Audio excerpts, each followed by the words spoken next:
Before the heaven and the earth came to existence, what was I? Before heaven and the earth came to existence, what was I? Before the heaven and the earth came to existence, what was I?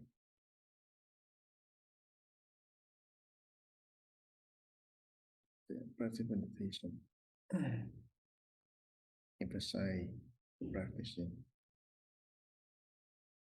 and we had the question, maintain the Tao. Maintain the Tao means that without all of the self-attachment, the ignore. Maintain the Tao means we have practice, and all the sane being, all the people, if they believe strong, believe in the zone mind, can practice. No discrimination between male, female, no discrimination between the old one or the young one. No discrimination between the intelligent or no intelligent. If practitioner can maintain the Tao, Tao will relieve or sweep out for self-attachment, ignore that practice. During maintain Tao, mean practicing, we have to always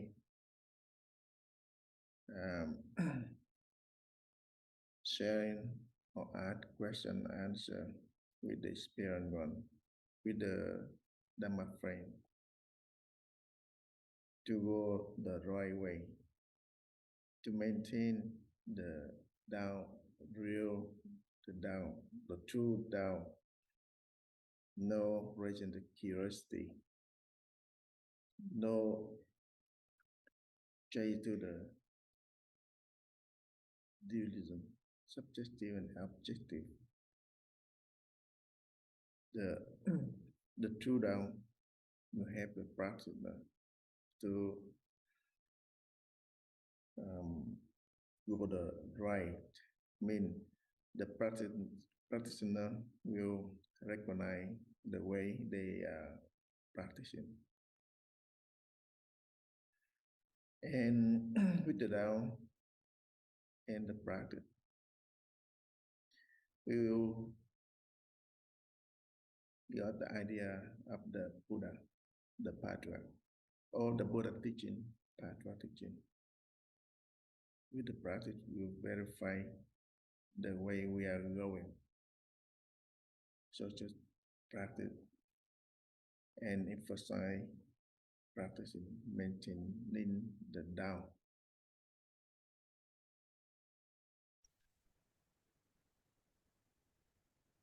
Kính thưa quý thầy, dear monastic sanghas and all Zen practitioners,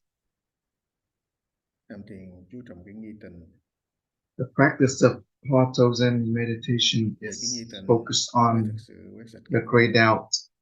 Because of the great doubt, it's going to help us to sweep all or exhaust all the self-attachment. And when without the great doubt, then we're going to run. When we go along with our worldly intellectual knowledge, and this is worldly knowledge is coming from our own ignorance and from the dualistic làm sao understanding. giữ được nhi tình. So the practice is how you're going to hold on to the great doubt and maintain the doubt continuously, and how you're going to prolong the doubt. Cách khác mà nói theo những cái pháp môn tham thiền. So in another way to say this is gonna call the Huatou practice, or look at the Huatou without the understanding the true meaning of the Huatou. Then we're gonna run through the understanding dualistic way. Because of our own self-attachment and ignorance, and they both running off of the dualistic energy. So the Huatou is means before any thoughts arise or born. So when we're talking about the Huatou, it means the practice is not about the understanding or something to gain, something to hold on to. Otherwise, we stuck in the Thoại Vĩ or the tail of the Huatou. So therefore, the patriarchs always try to teach us how to maintain the doubt, and then that way we can turn inward. Otherwise, we're gonna turn outward instead. So when we say direct our mind, it's just another way to say it. It's about the practice, and from the maintaining the doubt, or try to accumulate the doubts. It's not about gaining or hold on something, but it's about direct our mind diligently, naturally, and allow the great doubt to born in a natural way, automatically. Nothing to gain, nothing to you seeking, nothing to that we able to hold on to. So when you arise any thought that including the distinction between this and that, that is what the patriarchs say, the separate or distinguished or discriminated thoughts. That is the discursive of our thoughts or our mind. So in our daily life, we're able to see this, and in the understanding the sutra, or do charity works, or asking for enlightenment. So like the Zen master Chung Phong Minh Bổng stated that in order, when you say that you want to become Buddha, you want to become patriarch, that is come from the false mind.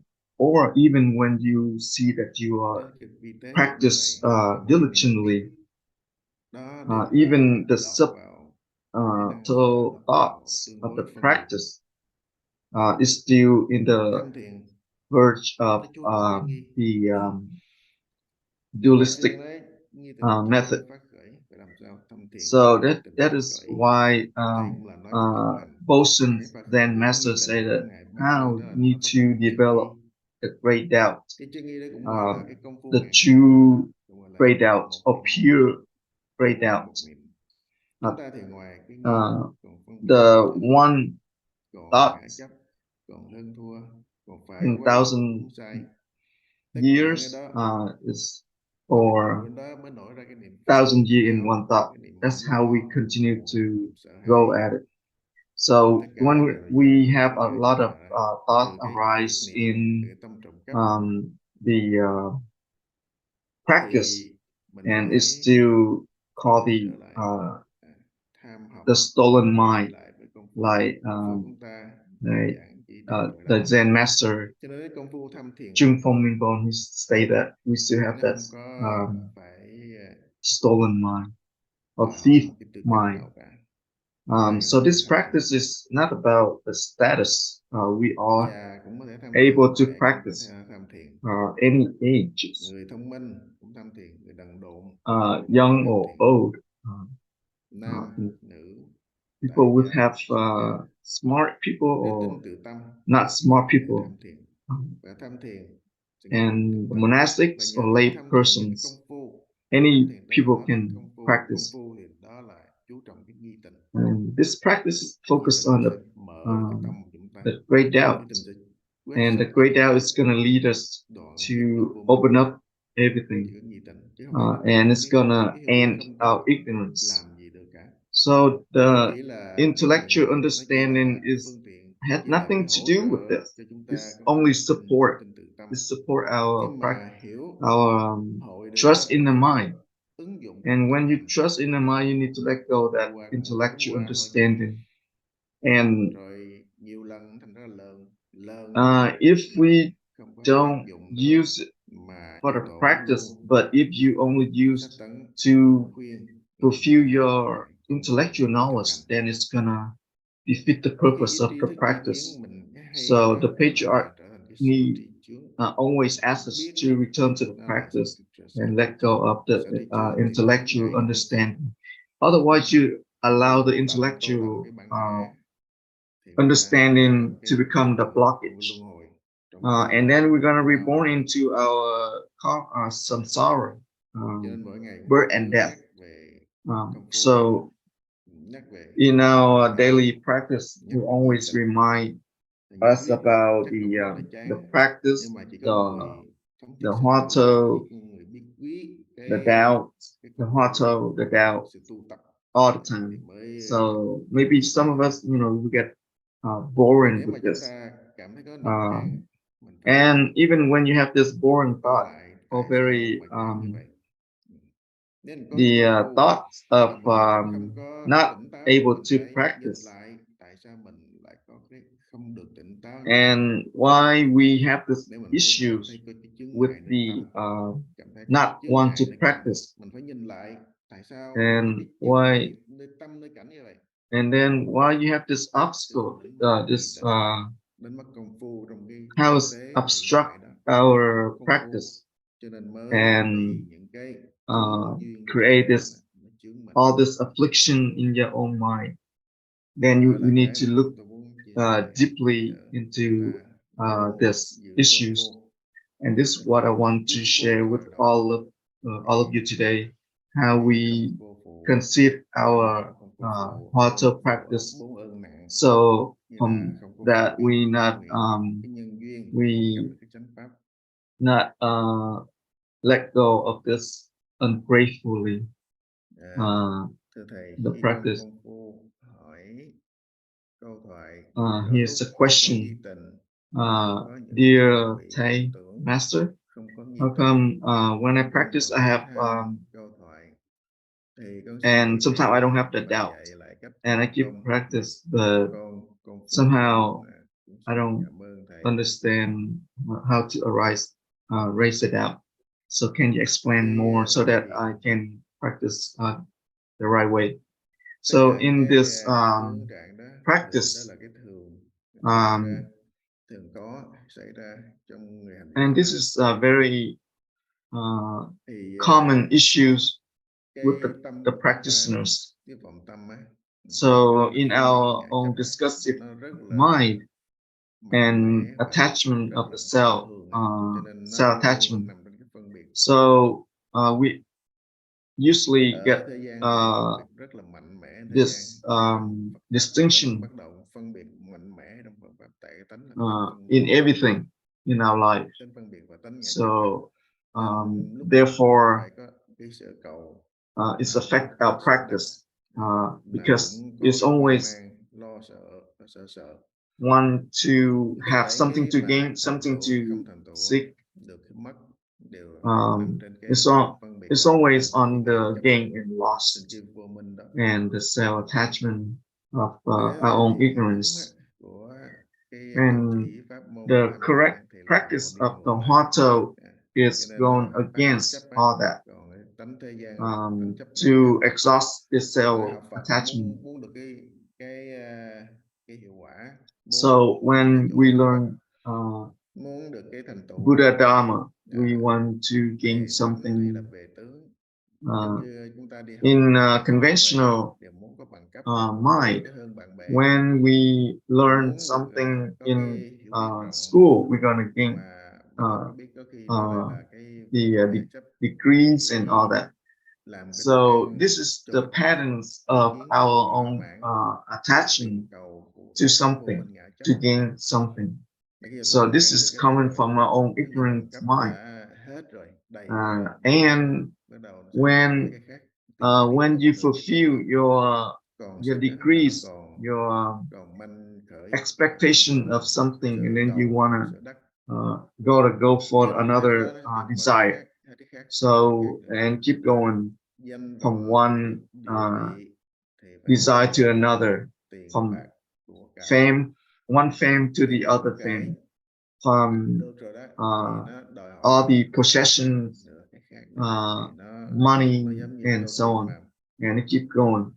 Just like this story, the practitioner who want to devote to the practice, and the practitioner want to have milk to drink, and he want to have a cow, and in order for the cow to have milk, he need to get another bull to get the cow, get some milk, and buy another land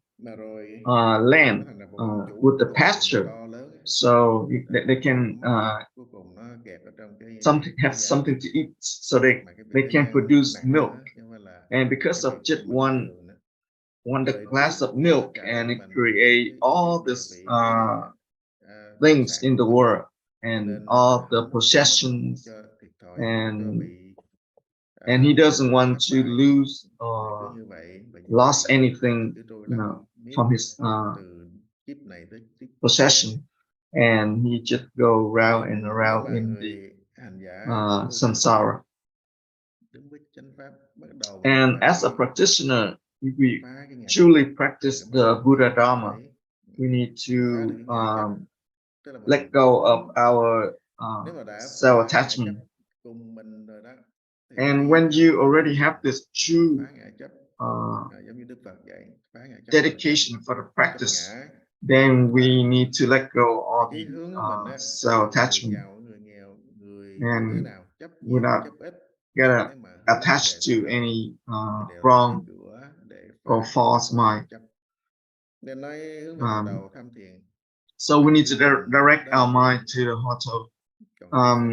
So Patriarch say that when you direct the mind to the Hatha, that means we keep going forward. If we not asking the question and create a doubt, then we stuck in one place. We're not going anywhere.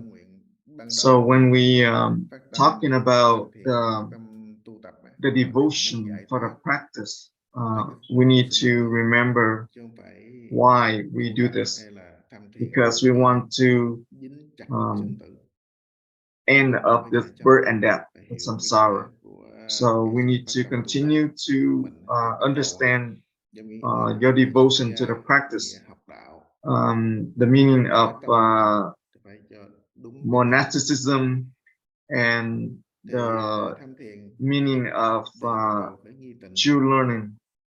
So we need to ask the question and create doubt. And when our conventional mind always to create some discursive thoughts, that doesn't matter. So Zen Master likewise doesn't, whatever our mind thinks, we just need to start ask the question, continue to ask the question. Even the heart of question doesn't has any meaning, any interest, any um, colorful things in it. We just need to ask the question continuously. And when you ask the question, you're not gonna just sit there and waiting. And it's gonna otherwise gonna fall into something to gain, something to seek, and something to fear. And this is not the way to cure the sick mind. And you need to continue to return to ask the question. So it's gonna trick the mind to create grayed out automatically. And when you allow the mind to have this skeptical doubt, it's gonna try to answer this and that or research different things and how to become a Buddha, how to become patriarch, and so on. That is part of the false mind or conventional mind. So when you have this great doubt, that's when the state of mind is not knowing, impossible to know anything. So this is the state of mind. It's not like a stone or a dead wood. This the great doubt is completely different and from any kind of skeptical doubt, or in another word, this great doubt is not like the mind is not become lunatic or um, the child mind or the sick mind or the child mind is not able to adapt a lot of things yet. So the child mind is still looking outward, but the great doubt is the state of mind that it turning into the don't know mind. It's always turning inward, and the known of the practicing with the great doubt is completely different from the mind of the people who have coma, the brain, the dead brain, or the people who have the handicap with the own brain. And this is not any of those state of mind or brain.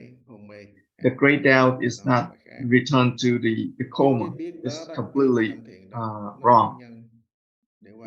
So the great doubt, even though in this life we're not able to awaken, is to carry on that seed to the next life. And right there, the seed of true Buddha Dharma or the prajna continue to grow in next life, because the great doubt is the prajna. The prajna is not no form, and that is how we understand the true great doubt.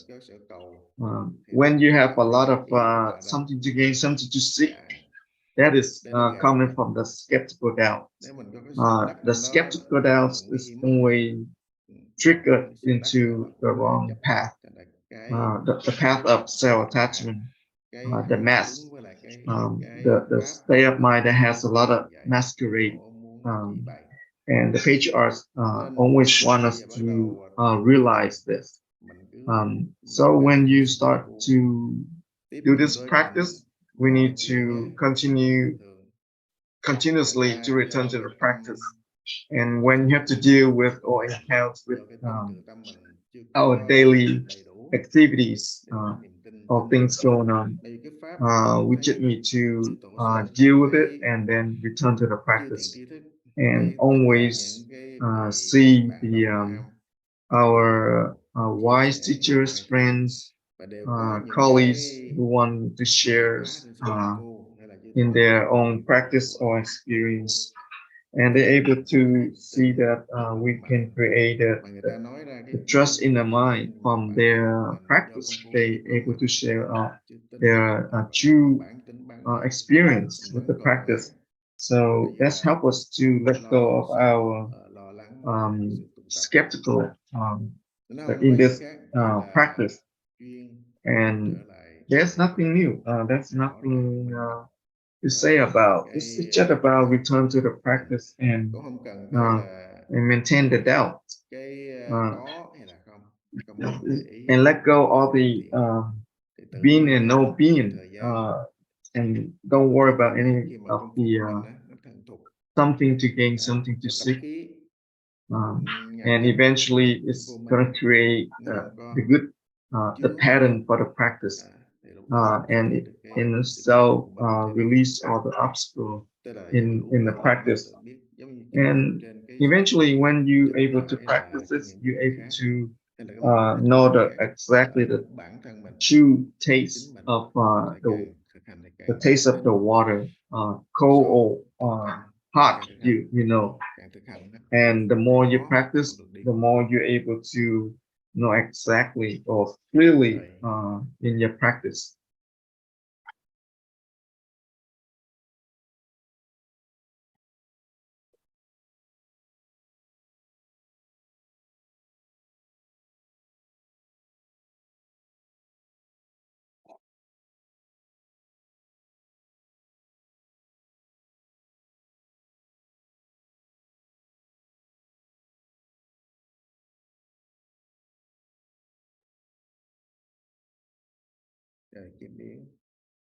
Miss Kim In, please go ahead.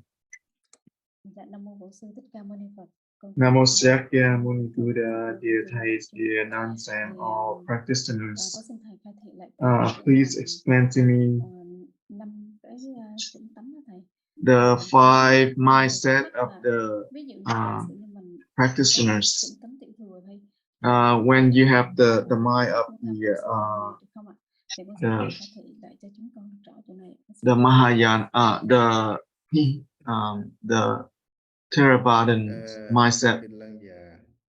In the Avaramsara Sutra and other sutras also mention about this the five mindsets. There's different way to describe them. So this is the way we understand them. The five set because of our own karma. When the male has the male body, the ladies have the female body, and therefore we have different forms of our bodies, and it's manifest through the appearance. And when you have a sick mind, it's create a sick body.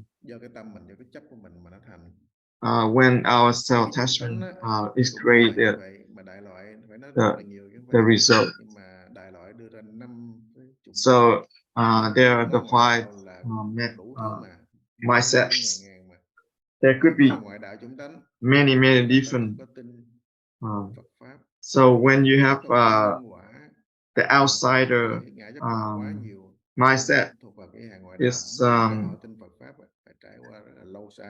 people maybe they didn't have the good seeds of the Dharma, so therefore they don't believe in the cause and effect, and because of their self-attachment, they don't believe in anything. they don't believe in the cause and effect, consequence, and so on. So they don't have the mind direct into the awakening. And the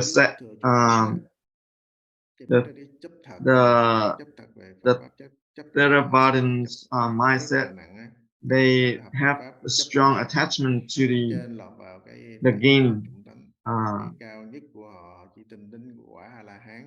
Their absolute belief is the Arhat's seed.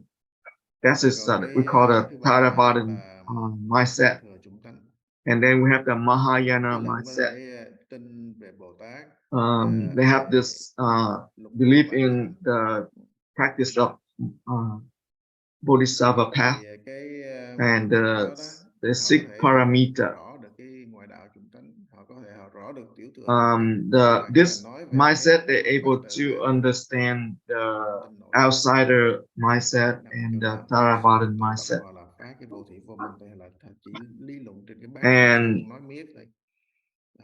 And they always have this set of mindset of intellectually talking about the absolute emptiness.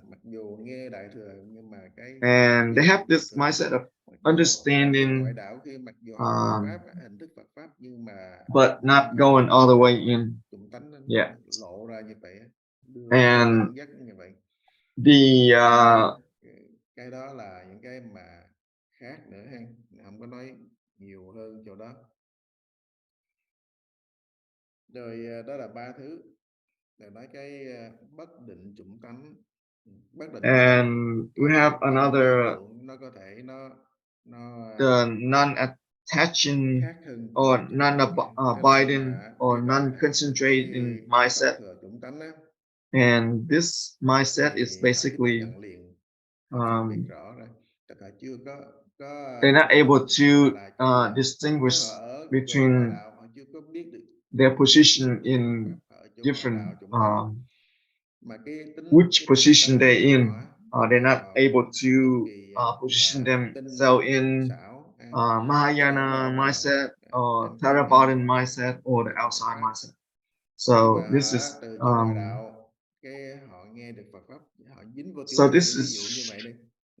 basically they coming from the outside of mindset and then they get stuck in the Theravadan mindset.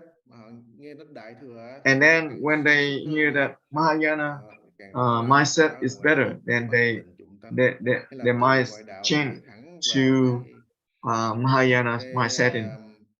So that it could be very fluctuate. Then they're not able to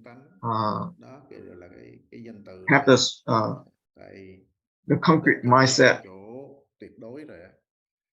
So when they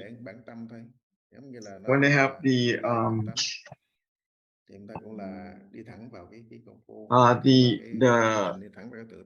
Tathagata, they need to practice this in the understanding how they're able to cultivate the right path. So the way it works is they can change, they can move up to the from Theravadan mindset, they move all the way to the Mahayana mindset and go to the absolute. And it's based on the cause and effect. And as long as they don't have this self-attachment to the intellectual understanding about any of this mindset, and then they don't get stuck in that, and they can move up to the absolute and liberation, the absolute liberation. And if they go anything in any of this, this is still in the verge of birth and death. And if they're not able to change their mindset, then it's part of their karma. And when they get stuck in any of this mindsets and they don't want to move out of it, that is probably come from their karmic pattern. So we need to have a great trust in our practice and our mind, and eventually we're gonna resolve our own ignorance, self-attachment, and we can get, when we get out of this five mindsets and we return to our Buddha nature.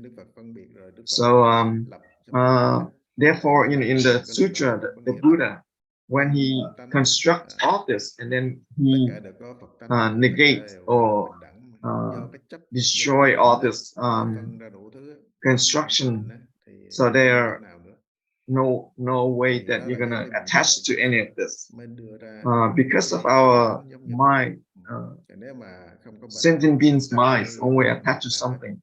So therefore, the Buddha have to give us this skillful means teaching, and eventually he's gonna take away everything. So it's about, if you do you know how to cultivate the passion and how you dedicate and devote into your practice. So you understand that? Dạ hiểu ạ, con xin cảm ơn thầy. Yes, thank you, Master. So we run out of time today, and thank you, all the monastic sangha and lay persons. Thank you, Namo Sakya Muni Buddha.